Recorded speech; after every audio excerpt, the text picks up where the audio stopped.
ನಿಜವಾಗಿ ದೇವರಿಗೋಸ್ಕರ ಜೀವಿಸ್ತೀನಿ ಅನ್ನೋ ತೀರ್ಮಾನ ಮಾಡುವಂಥವ್ರು ಎಷ್ಟು ಜನ ಇದ್ದಾರೆ ನೋಡಿರಿ. ಅನೇಕ ಸಂದರ್ಭಗಳಲ್ಲಿ ಐ ಸೆಡ್ ಓಪನ್ಲಿ, ನಾನು ಏನಾರು ಮಿಸ್ಟೇಕ್ಸ್ ಮಾಡಿತ್ತು ಅಂತ ಹೇಳಿದ್ರೆ ನಾನು ಯಾರ ಹತ್ರನಾರು ಹೋಗಿ ಡೈರೆಕ್ಟಾಗಿ ದಯವಿಟ್ಟು ಕ್ಷಮಿಸಿ ಅಂತ ನಾನು ಕೇಳ್ತೀನಿ. ಯಾರೇ ಆಗಿರ್ಬೋದು, ಸಣ್ಣವರಾಗಿರ್ಬೋದು, ದೊಡ್ಡವರಾಗಿ. ನನ್ನ ಮಗಳಿಗೆ ನಾನು ರೇಗಿದ್ರೂ ನಾನು ಬೈ ಮಿಸ್ಟೇಕ್ ನಾನು ಅವ್ರು ತಪ್ಪಿಲ್ಲ ಅಂತ ಹೇಳಿ ನಾನು ನನ್ನ ಮಗಳನ್ನ ಸಾರಿ ಕೇಳ್ತೀನಿ, ಕ್ಷಮಾಪಣೆ ಕೇಳ್ತೀನಿ. ನಾನು ಐ ಕೆಪ್ ಮೈ ಕಾನ್ಷಿಯಸ್ ಕ್ಲೀನ್. ನನ್ನ ಆತ್ಮ ಏನಿದೆ ಅದನ್ನು ನಾವೇನು ಮಾಡ್ತೀವಿ, ಆತ್ಮಸಾಕ್ಷಿಯನ್ನು ನಾವು ಶುದ್ಧೀಕರಿಸ್ಕೊಂಡು ಇಟ್ಕೊಳ್ತೀವಿ. ನನ್ನ ಮನಸ್ಸಾಕ್ಷಿ ನನ್ನ ವಿರುದ್ಧವಾಗಿ ಸಾಕ್ಷಿ ಹೇಳ್ಬಾರ್ದು. ನೀನು ಇಂಥ ಕಾರ್ಯವನ್ನು ಮಾಡಿದೆ, ಇಂಥವ್ರಿಗೆ ಬೈದೆ, ಇಂಥವ್ರಿಗೆ ನೀನು ದೂಷಿಸಿದೀಯಾ, ಆ ಕಾನ್ಷಿಯಸ್ಸು ನನಗೆ ಚುಚ್ಚಬಾರ್ದು. ಅದಕ್ಕೋಸ್ಕರನೇ ನಮ್ಮ ಕಾನ್ಷಿಯಸ್ ಏನಿದೆ ಇದನ್ನು ಬಹಳ ಕ್ಲೀನಾಗಿ ಇಟ್ಕೊಳ್ತೀವಿ. ನೀವು ಯಾವ ರೀತಿಯಾಗಿ ಇದ್ದೀರಾ ಅಂತೇಳಿ ನಿಮ್ಮನ್ನು ನೀವು ಆಲೋಚನೆ ಮಾಡಿ ನೋಡ್ರಿ. ಯಾಕಂತ ಹೇಳಿದ್ರೆ ನಿಮ್ಮ ಬಗ್ಗೆ ನಿಮಗೆ ಗೊತ್ತಿರೋಷ್ಟು ಚೆನ್ನಾಗಿ ಬೇರೆ ಯಾರಿಗೂ ಸಹ ಗೊತ್ತಿರೋಕ್ಕೆ ಸಾಧ್ಯ ಇಲ್ಲ. ಅಂದರೆ ಯೇಸು ಸ್ವಾಮಿ ಕಂಡಿಗೂ ಗೊತ್ತಿರುತ್ತೆ, ನಿಮ್ಮ ಬಗ್ಗೆ ನಿಮ್ಮ ಮನೆಯವ್ರಿಗೂ ಸಹ ಗೊತ್ತಿಲ್ಲ ಇರೋದು ನಿಮಗೆ ಚೆನ್ನಾಗಿ ಗೊತ್ತಿರುತ್ತೆ. ನೀವು ಹೇಗಿದ್ದೀರಾ ಅಂತ ನಿಮಗೆ ಚೆನ್ನಾಗಿ ಗೊತ್ತು, ಬೇರೆ ಯಾರು ಏನೋ ಹೇಳೋ ಅವಶ್ಯಕತೆ ಇಲ್ಲ. ಓಕೆನಾ? ಸೊ ನಿಮ್ಮ ಬಗ್ಗೆ ನಿಮ್ಮ ಮನಸ್ಸಾಕ್ಷಿ ಹೇಳ್ತಾ ಇರುತ್ತೆ, ನೀವು ಅದಕ್ಕೆ ಕಿವಿಗೊಡ್ರಿ, ಅದನ್ನು ಆಲಿಸ್ರಿ. ನಿಮ್ಮ ಮನಸ್ಸಾಕ್ಷಿಯನ್ನು ಬಿಟ್ಟು ಕಾರ್ಯಗಳನ್ನ ಮಾಡೋದಕ್ಕೆ ಹೋಗ್ಬೇಡ್ರಿ. ಸಣ್ಣದಿರ್ಬೋದು ದೊಡ್ಡದಿರ್ಬೋದು, ಯಾವುದಾದ್ರೂ ಸರಿ ನಿಮ್ಮ ಮನಸ್ಸಾಕ್ಷಿ ವಿರುದ್ಧವಾಗಿ ಕಾರ್ಯಗಳನ್ನು ಮಾಡಬೇಡ್ರಿ. ನೋಡ್ರಿ, ಸಾಕ್ಷಿ ಇದೇನಾಗುತ್ತೆ ಅಂತ ಹೇಳಿದ್ರೆ ಅನೇಕ ಜನಗಳ ಮುಂದೆ ಏನಾಗುತ್ತೆ, ಕ್ರಿಸ್ತನ ನಾಮ ದೂಷಣೆಗೆ ಒಳಗಾಗುತ್ತೆ. ಅಂದರೆ ಸುಳ್ಳು ಸತ್ಯಕ್ಕಿಂತ ಬೇಗ ಸ್ಪ್ರೆಡ್ ಆಗುವಂಥದ್ದಾಗಿದೆ. ಅಂದರೆ ಸುಳ್ಳು ಅನ್ನೋದು ಫಾಸ್ಟಾಗಿ ಸ್ಪ್ರೆಡ್ ಆಗಿಬಿಡುತ್ತೆ. ಸುಳ್ಳು ಆಯ್ತಲ್ಲ, ಯಾಕೆ ಅಂತ ಹೇಳಬೇಕಾದ್ರೆ ಸುಳ್ಳಿಗೆ ಕಿವಿಗೊಡುವಂಥವ್ರು, ಸುಳ್ಳಿನ ನಂಬುವಂಥವ್ರು ಬಹಳ ಜನ. ಸತ್ಯನೇ, ಆದರೆ ಸಮಯ ತಗೊಳ್ಬೋದು, ಆದರೆ ಸತ್ಯನೇ ಕಡೆಯವರೆಗೂ ನಿಲ್ಲುವಂಥದ್ದು. ಯಾವುದೊಬ್ಬರು ಟಿ ವಿಲಿ ಯಾರೊಬ್ಬರು ಹೇಳ್ತಾ ಇದ್ರು, ಸತ್ಯ ಮನೆಯಿಂದ ಹೊರಡೆ ಹೋಗೋಕ್ಕಿಂತ ಮುಂಚೆ ಸುಳ್ಳು ಊರೆಲ್ಲ ಸುತ್ಕೊಂಡ್ಬಿಟ್ಟಿರ್ತಂತೆ. ಅಂದರೆ ಸತ್ಯ ಅನ್ನೋದು ಮನೆಯಿಂದ ಹೊರಡೆ ಹೋಗೋಕ್ಕಿಂತ ಮುಂಚೆ ಸುಳ್ಳು ಊರೆಲ್ಲ ಸುತ್ಕೊಂಡ್ಬಿಟ್ಟಿರುತ್ತೆ, ಸುಳ್ಳು ಎಲ್ಲ ಕಡೆ ಹಬ್ಕೊಂಡ್ಬಿಟ್ಟಿರುತ್ತೆ ಅಂತ.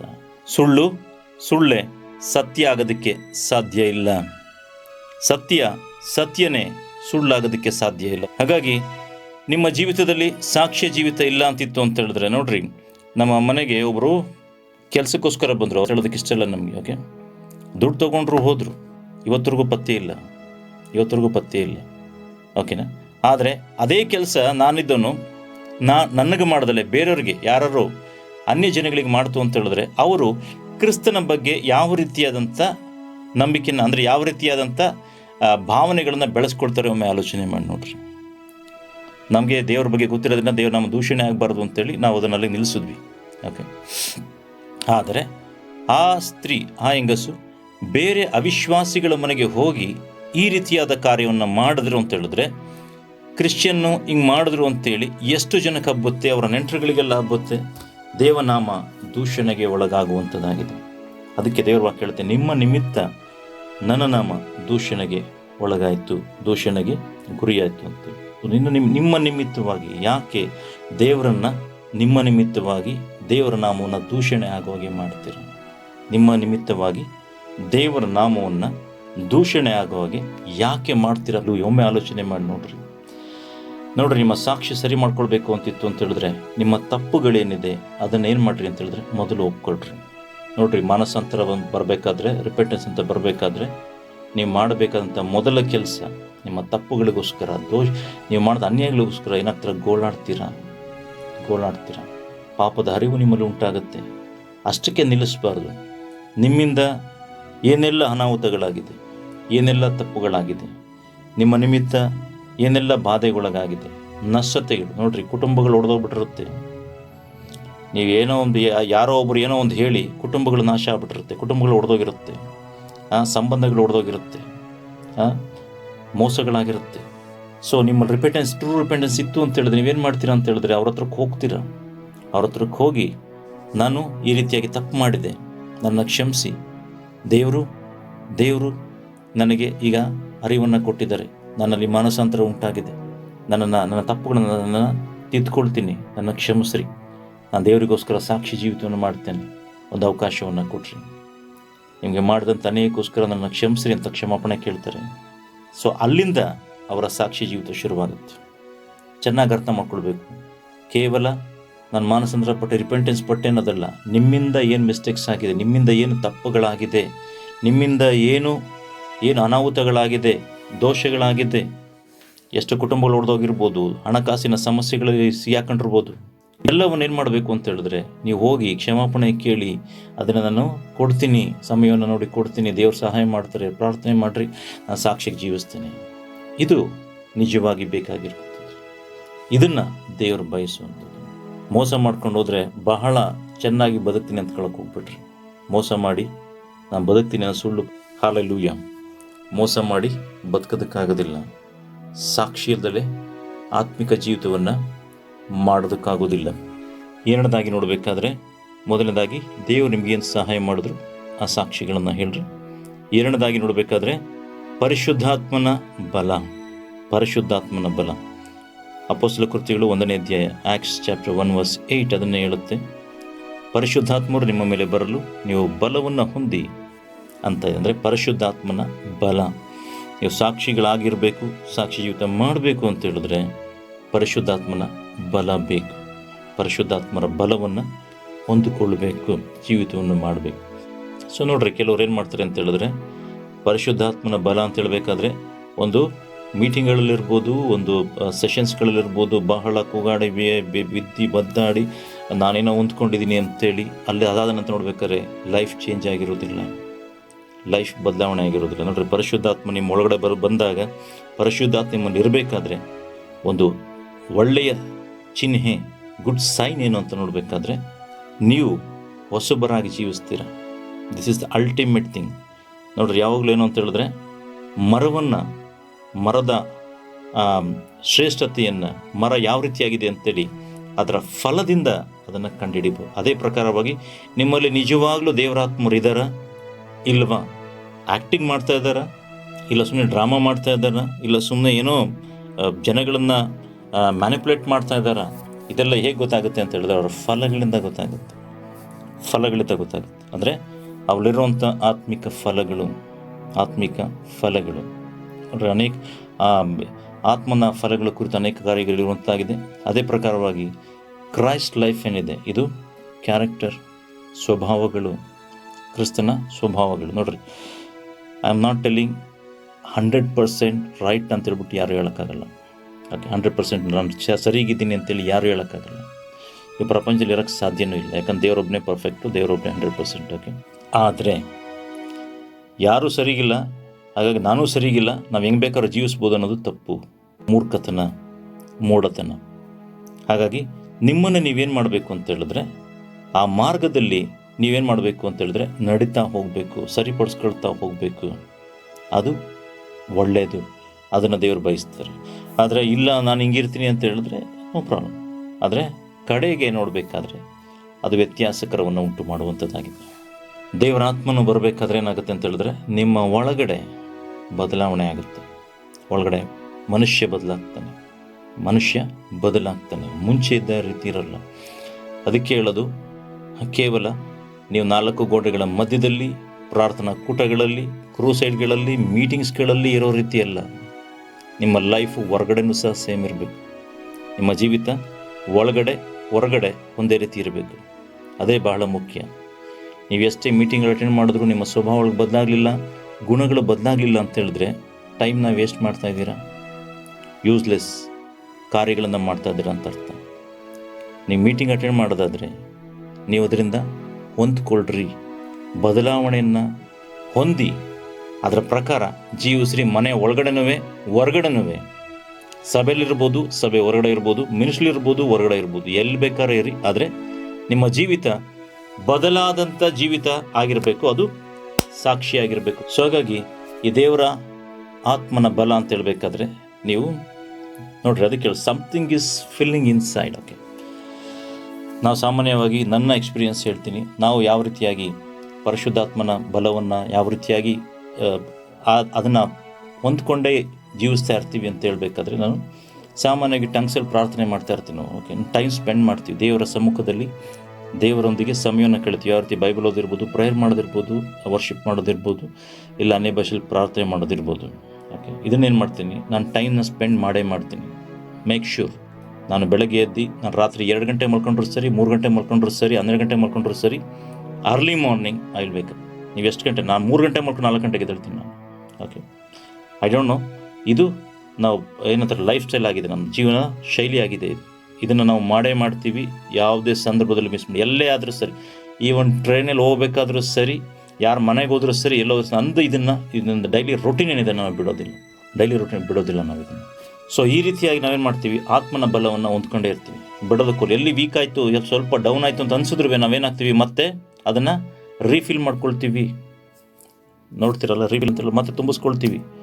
ನಮಗೆ ಗೊತ್ತು ಯಾವ ರೀತಿಯಾಗಿ ಮತ್ತೆ ನಾವು ಚಾರ್ಜ್ ಆಗಬೇಕು, ನಾವು ಯಾವ ರೀತಿಯಾಗಿ ಅದನ್ನು ಸ್ಟ್ರೆಂಥನ್ ಆಗಬೇಕು ನಮಗೆ ಗೊತ್ತು, ಅದನ್ನು ಮಾಡ್ಕೊಳ್ತೀವಿ. ಸೊ ನೀವು ನಿಮ್ಮ ಲೈಫು ಯಾವ ರೀತಿಯಾಗಿದೆ, ಮೀಟಿಂಗ್ ಇದ್ದಾಗ ಒಂಥರ ಇದೆ, ಮೀಟಿಂಗ್ ಹೊರಗಡೆ ಹೋದಾಗ ಒಂಥರ ಇದೆ, ಮನೇಲಿ ಒಂಥರ ಇದೆ, ಮನೆ ಹೊರಗಡೆ ಒಂಥರ ಇದೆ, ಪ್ರಾರ್ಥನಾ ಕೂಟಕ್ಕೆ ಹೋದಾಗ ಒಂಥರ ಇದೆ, ಪ್ರಾರ್ಥನಾ ಕೂಟದಿಂದ ಹೊರಗಡೆ ಬಂದಾಗ ಒಂಥರ ಇದೆ, ಯಾವ ರೀತಿಯಾಗಿದೆ ಅಂತೇಳಿ ನಿಮ್ಮನ್ನೇ ನೀವು ಆಲೋಚನೆ ಮಾಡಿ ನೋಡ್ರಿ. ಖಂಡಿತವಾಗಿ ನಿಮಗೆ ತಿಳಿಯುತ್ತೆ ನೀವು ಯಾವ ರೀತಿಯಾಗಿದ್ದೀರಾ ಅಂತೇಳಿ. ನೆಕ್ಸ್ಟ್ ಒನ್, ಥರ್ಡ್ ಒನ್ ನೋಡಬೇಕಾದ್ರೆ, ನೀವು ಧೈರ್ಯದಿಂದ ಏನಾಗ್ತೀರಾ ಅಂತ ಹೇಳಿದ್ರೆ ಸುವಾರ್ತೆಯನ್ನು ಹೇಳ್ತೀರಾ, ಇಲ್ಲ ಧೈರ್ಯದಿಂದ ಸಾಕ್ಷಿಯನ್ನು ಹೇಳುವಂಥವ್ರಾಗ್ತೀರಾ. ಧೈರ್ಯದಿಂದ ನೀವೇನಾಗ್ತೀರಾ, ಸಾಕ್ಷಿಯನ್ನು ಹೇಳ್ತೀರಾ, ಧೈರ್ಯದಿಂದ ಸಾಕ್ಷಿನ ಹೇಳ್ತೀರಾ. ಕೆಲವರು ಏನು ಮಾಡ್ತಾರೆ ಅಂತ ಹೇಳಿದ್ರೆ, ಯಾವ್ದಾದ್ರು ಮೀಟಿಂಗ್ ಹೋಗ್ತೀರಿ ಅಂತ ಹೇಳಿದ್ರೆ ಸುಳ್ಳು ಹೇಳೋಗ್ತಾರೆ. ಯಾಕಂತ ಹೇಳಿದ್ರೆ ನನ್ನನ್ನು ಹೊರಗಡೆ ಹಾಕ್ಬಿಡ್ತಾರೆ, ನನಗೆ ಬೈತಾರೆ, ನನಗೆ ಹಾಗೆ ಹೇಳ್ತಾರೆ, ಹೀಗೆ ಹೇಳ್ತಾರೆ ಅಂತೇಳಿ ಮನುಷ್ಯರನ್ನು ನೋಡಿ ಭಯದಿಂದ. ನೋಡ್ರಿ, ದೇವ್ರ ವಾಕ್ಯ ಹೇಳುತ್ತೆ, ಯೆಹೋವನ ಭರವಸೆ ಉದ್ಧಾರ, ಅಂದರೆ ಸರ್ವೇಶ್ವರನ ಭರವಸೆ ಉದ್ಧಾರ, ಮನುಷ್ಯನ ಭಯ ಉರುಳು ಅಂತೇಳಿ ಬರೆದಿದೆ. ಹಾಗಾಗಿ ಸೊ ಮನುಷ್ಯರಿಗೆ ನಾವು ಹೆದರಿ ಜೀವಿಸುವಂಥದ್ದಲ್ಲ, ದೇವರಿಗೆ. ಅದಕ್ಕೆ ದೇವ್ರ ವಾಕ್ಯ ಹೇಳುತ್ತೆ, ನಾನು ಇನ್ನೂ ಮನುಷ್ಯನನ್ನು ಮೆಚ್ಚಿಸುವನಾದರೆ ಕ್ರಿಸ್ತನ ದಾಸನಲ್ಲ.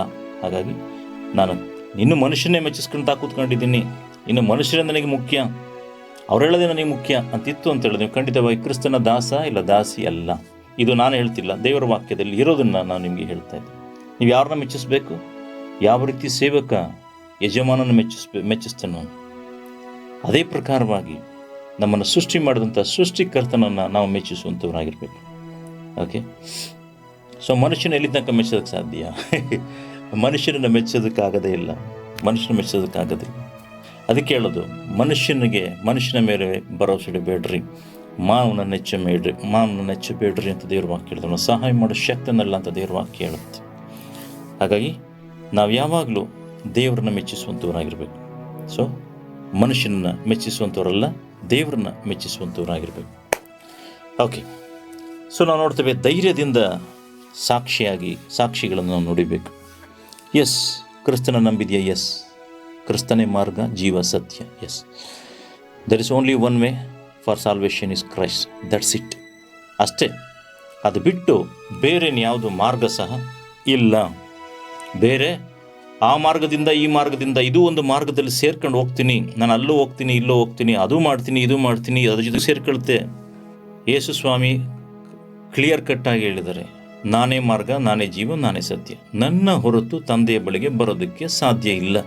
ನನ್ನ ಹೊರತು ಅಂತ ಹೇಳ್ಬೇಕಾದ್ರೆ ಅದು ಅಲ್ಟಿಮೇಟ್, ಅದು ಫೈನಲ್.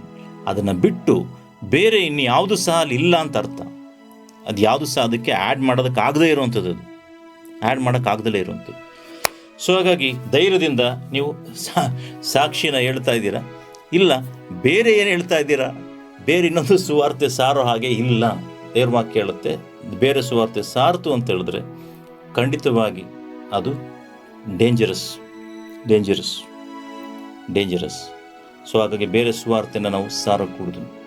ದೇವ್ರ ವಾಕ್ಯ ಏನು ಹೇಳುತ್ತೆ, ಸುವಾರ್ತೆ ಗಾಸ್ಪಲ್ ಏನಿದೆ ಅದನ್ನು ಕ್ಲಿಯರ್. ಅದಕ್ಕೆ ಹೇಳೋದು, ದೇವ್ರ ವಾಕ್ಯಗಳನ್ನು ನೀವು ಬಹಳ ಡಿಸಿಪ್ಲಿನಾಗಿ ಕಲಿಬೇಕು, ಅದನ್ನು ಶುದ್ಧವಾಗಿ ಇಟ್ಕೊಳ್ಬೇಕು. ಅದಕ್ಕೆ ಅದನ್ನು ಕಲಬೆರಕೆ ಮಾಡೋದಕ್ಕೆ ಹೋಗ್ಬಾರ್ದು. ಅದಕ್ಕೆ ದೇವ್ರ ವಾಕ್ಯ ಏನು ಹೇಳುತ್ತೋ ಅದನ್ನು ಶುದ್ಧವಾಗಿಡಬೇಕು, ಸರಳವಾಗಿಡಬೇಕು, ಮತ್ತು ಸರಳವಾಗಿ ಹೇಳ್ಕೊಡ್ಬೇಕು. ಸೊ ಇದನ್ನು ಪ್ರಾಕ್ಟೀಸ್ ಮಾಡಿದ್ರೆ ನಾವು ಸಹ ಇದನ್ನೇ ಪ್ರಾಕ್ಟೀಸ್ ಮಾಡ್ಕೊಂಡು ಬಂದಿದ್ದು ಇಷ್ಟು ವರ್ಷ ತನಕ, ಇನ್ನು ಮುಂದೆ ಪ್ರಾಕ್ಟೀಸ್ ಮಾಡ್ತೀವಿ. ಇದನ್ನು ನಾವು ಖಂಡಿತವಾಗಿ ಹೇಳ್ಕೊಡ್ತೀವಿ. ಯಾಕಂತ ಹೇಳಿದ್ರೆ ಕಲಾಮಿಟೀಸ್ ಮಾಡ್ತು ಅಂತ ಹೇಳಿದ್ರೆ ಹೋಯ್ತು, ದೇವರಿಗೆ ಇಷ್ಟ ಆಗೋದಿಲ್ಲ. ದೇವ್ರ ವಾಕ್ಯಕ್ಕೆ ಕಲಬೆರಕೆ ಮಾಡಬೇಡ್ರಿ, ದುರ್ಬೋಧನೆಯನ್ನು ಮಾಡக்கூಡದು. ಅದಕ್ಕೆ ಹೇಳೋದು, ದೇವ್ರ ವಾಕ್ಯ ಏನಿದೆ ಇದು ಪಾರಮಾರ್ಥಿಕ ಹಾಲು, ಇದು ಶುದ್ಧ ಹಾಲು, ಇದನ್ನು ಹೇಗಿದೆ ಹಾಗೆ ಕೊಡಬೇಕು. ಓಕೆ, ಸೊ ಧೈರ್ಯದಿಂದ ನೀವೇನು ಮಾಡಬೇಕು, ಸಾಕ್ಷಿ ಹೇಳ್ಬೇಕು. ಧೈರ್ಯದಿಂದ ಸಾಕ್ಷಿ ಹೇಳ್ತಾ ಇದ್ದೀರಾ ಇಲ್ವಾ ಅಂತೇಳಿ ನಿಮ್ಮನ್ನೇ ನೀವು ಕ್ವಶನ್ ಮಾಡಿ ನೋಡ್ರಿ. ಕ್ವಶನ್ ಮಾಡಿ ನೋಡ್ರಿ, ಓಕೆನಾ? ಯೇಸು ಮಾರ್ಗ ಜೀವ ಸತ್ಯ ಅಂತೇಳಿ ಓಪನ್ ಆಗಿ ಎಷ್ಟು ಜನಕ್ಕೆ ಹೇಳಿದ್ದೀರಾ? ಎಷ್ಟು ಜನ ನೋಡ್ರಿ, ಒಪ್ಕೊಳ್ಳೋದು ಬಿಡೋದು ಸೆಕೆಂಡ್ರಿ, ಆದರೆ ಹೇಳಿದ್ದೀರಾ ಇಲ್ವಾ ಅದು ಪ್ರಶ್ನೆ. ಆ ಸಾಕ್ಷಿ ಹೇಳಿದ್ದೀರಾ ಇಲ್ವಾ? ಹೇಳಿಲ್ಲ ಅಂತ ಹೇಳಿದ್ರೆ ದಯವಿಟ್ಟು ಹೇಳ್ರಿ.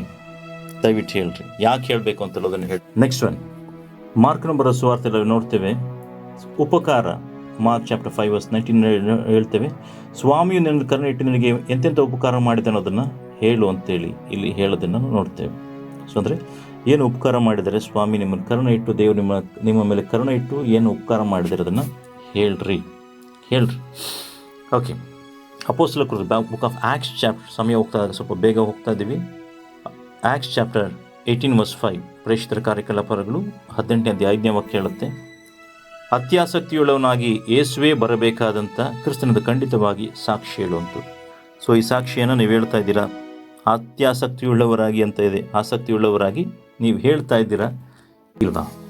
ಹೇಳಬೇಕು ಅಂತ ದೇವ್ರ ವಾಕ್ಯ ಹೇಳ. ಯಾಕಂತ ಹೇಳಿದ್ರೆ ಕಟ್ಟೆಕಡು ಸಾಕ್ಷಿಗಳಾಗಿರ್ರಿ, ಸುವಾರ್ತೆಯನ್ನು ಸಾರ್ರಿ ಅಂತ ಇದೆ. ಹಾಗಾಗಿ ನೀವು ಹೇಳ್ತಾ ಇದ್ದೀರಾ ಇಲ್ವಾ ಆಲೋಚನೆ ಮಾಡಿ ನೋಡ್ರಿ. ಓಕೆ, ಸೊ ಕೇಳಿಲ್ಲ ಅಂದರೆ ಅಂತ ಹೇಳಬೇಕಾದ್ರೆ ಬುಕ್ ಆಫ್ ಮಾರ್ಕ್ ಚಾಪ್ಟರ್ 6:11 ಬರೆದಿದೆ. ಏನಂತ ಬರೆದಿದೆ? ಯಾವ ಸ್ಥಳದಲ್ಲಾದರೂ ನೀವು ಹೇಳುವುದನ್ನು ಕೇಳದೆ ಹೋದರೆ ಧೂಳನ್ನು ಜಾಡಿಸಿ ಬಿಡ್ರಿ, ಇದು ಅವರಿಗೆ ಸಾಕ್ಷಿ. ದೇವರೆಲ್ಲೂ ಬಿಡೋದಿಲ್ಲ. ಓಕೆ, ದೇವರ ಕೈಗೆ, ಜೀವ ಸ್ವರೂಪನ ದೇವರ ಕೈಗೆ ಸಿಕ್ಕಿಕೊಳ್ಳೋದು ಭಯಂಕರವಾದಂಥದ್ದು. ಯಾಕಂತ ಹೇಳಿದ್ರೆ ಯಾವ ಕಡೆನೂ ಅಲ್ಲಾಡೋದಕ್ಕಾಗೋದಿಲ್ಲ.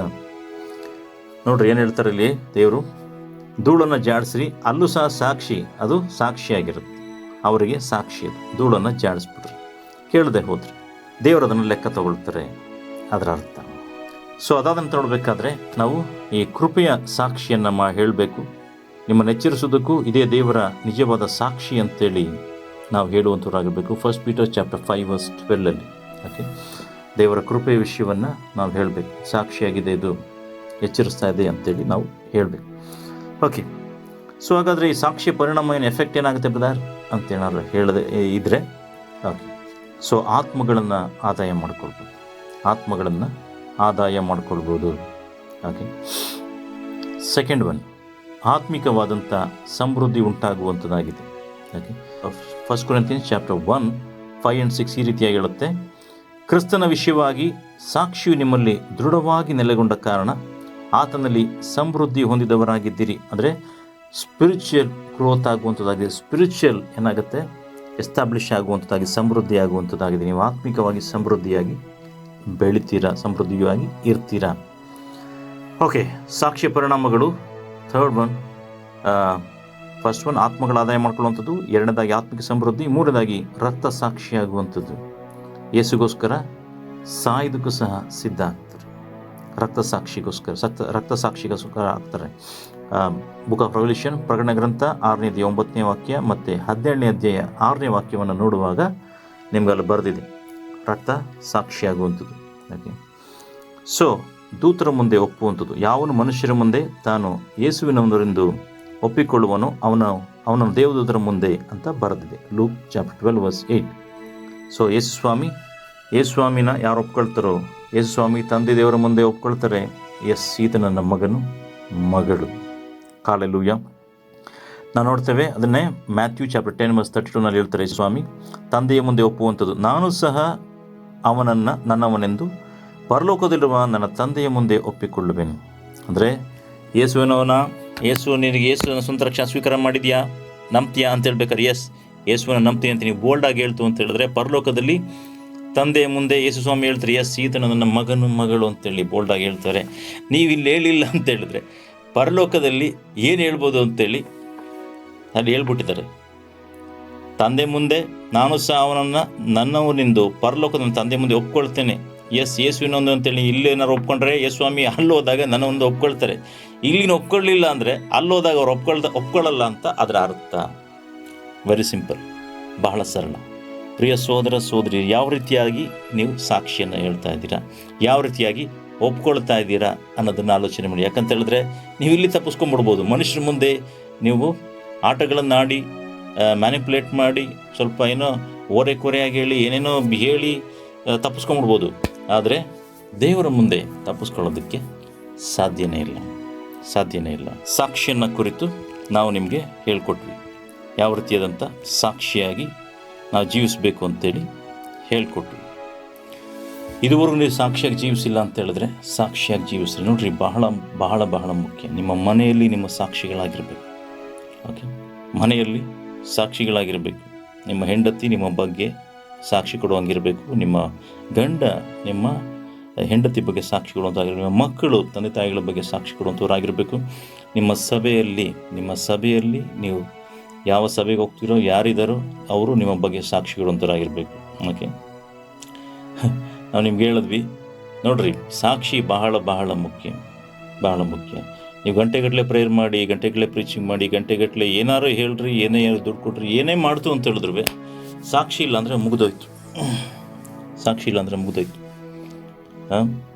ಆಡೋ ಮಾತಿರ್ಬೋದು, ಆ ಎಮ್ಮ ಎಲ್ಲ ಸರಿ ಆದರೆ ಆಡೋ ಮಾತೇ ಸರಿ ಇಲ್ಲ ಅಂದರೆ ಮುಗಿದೋಯ್ತು. Totally waste. ಒಂದು ಸಣ್ಣ ನಿಂಬೆಹಣ್ಣೆ ಹನಿ, ಒಂದು ಸಣ್ಣ ಒಂದು ನಿಂಬು ಜ್ಯೂಸ್ ಏನಿದೆ ಇಡೀ ಹಾಳನ್ನ ಹಾಳು ಮಾಡೋಕ್ಕತ್ತೆ. ಅದೇ ಪ್ರಕಾರವಾಗಿ ಒಂದು ನೊಣ ಒಂದು ಎಣ್ಣೆ ಇದರಲ್ಲಿ ಬಿತ್ತು ಅಂತ ಹೇಳಿದ್ರೆ ಎಣ್ಣೆ ಕುಪ್ಪಿ ಹಾಳಾಗುತ್ತೆ. ಒಂದು ಸಣ್ಣ ಸಂಗತಿಗಳು ನಿಮ್ಮ ಸಾಕ್ಷಿಯನ್ನು ಹಾಳು ಮಾಡುವಂಥ ಸಣ್ಣ ಸಣ್ಣ ಸಂಗತಿಗಳನ್ನೇ ಏನು ಮಾಡಿ ಸರಿ ಮಾಡಿಕೊಳ್ರಿ. ನೋಡಿರಿ, ಅದಕ್ಕೆ ಹೇಳೋದು ನಿಮಗೆ ಒಂದೇನು ಅಂತ ಹೇಳಿದ್ರೆ, ನಿಮಗೆ ಕಲಿಯುವಂಥ ಆತ್ಮ ಬೇಕು, ಅಂದರೆ ಲರ್ನಿಂಗ್ ಸ್ಪಿರಿಟ್ ಬೇಕು.